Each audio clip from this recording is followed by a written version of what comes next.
কিছু ভুল মানুষকে অনেক কিছু শিখিয়ে দেয়, আর কিছু অভিমান মানুষকে পর করে দেয়। রাগ আর ঝড় দুটো একই রকম, থেমে যাওয়ার পর বোঝা যায় কতটা ক্ষতি হয়েছে। টাকা থাকলে ভালোবাসা, বন্ধুত্ব, আপনজন, প্রিয়জন সবাই খোঁজ নেবে। টাকা না থাকলে খোঁজ তো দূরের কথা, কেউ চিনেও চিনবে না। কারোর জন্য দুঃখের স্ট্যাটাস আপডেট দিয়ে কি হবে?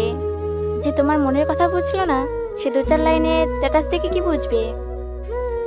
একসময় মনে করতাম কাউকে ভুলে যাওয়া খুব কঠিন, কিন্তু আজ ব্যস্ততার সামনে দাঁড়িয়ে আমি বলছি, ভুলে যাওয়া নয়, একজন মানুষকে চেনা বড় কঠিন। রাগ সবার উপর করা যায় না, রাগ করতে অধিকার লাগে।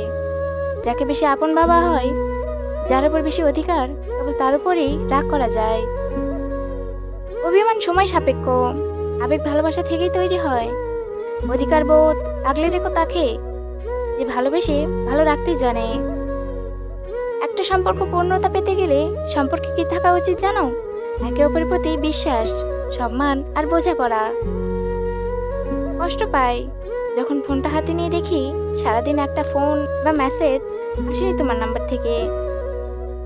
যার কাছে একটু ভালো থাকার আশা করি, সেই বুঝিয়ে দেয় সবার কাছে সবকিছু আশা করা ঠিক না।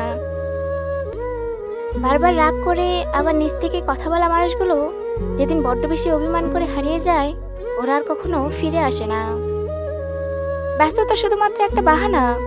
কথা বলার ইচ্ছে থাকলে মানুষ কিছুটা স্যাক্রিফাইস ও কম্প্রোমাইজ করেও কথা বলতে পারে। তুমি নিজেকে ধনী লোকের সাথে তুলনা করে কষ্ট পেও না, বরং রাস্তায় পড়ে থাকা সেই মানুষগুলোর সাথে তুলনা করে দেখো, তুমি তাদের চেয়ে হাজার গুণ বেশি ভালো আছো।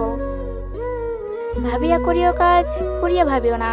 মনে রেখো, বানান ভুল হলে যেমন শব্দের মানটা পাল্টে যায়, ঠিক তেমনই জীবনের কিছু ভুলের জন্য সম্পূর্ণ জীবনটা এলোমেলো হয়ে যায়।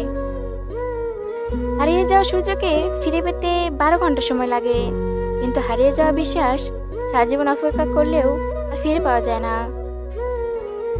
অভিমান বেশি সময় বাঁচিয়ে রাখতে নেই। বহু বছর পর অভিমান ভাঙলে গিয়ে দেখবে যার সাথে অভিমান হয়েছে সে আর নেই, হয়তো দূর কোথাও হারিয়ে গেছে। তখন সরি বলার সুযোগটুকুও হারিয়ে যাবে।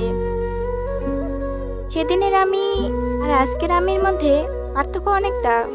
সেদিনের আমি কষ্ট পেলে কেঁদেছি, কিন্তু আজ আমি কষ্ট পেলে হাতের মতো শক্ত করে বলি, ইটস ওকে, অল রাইট।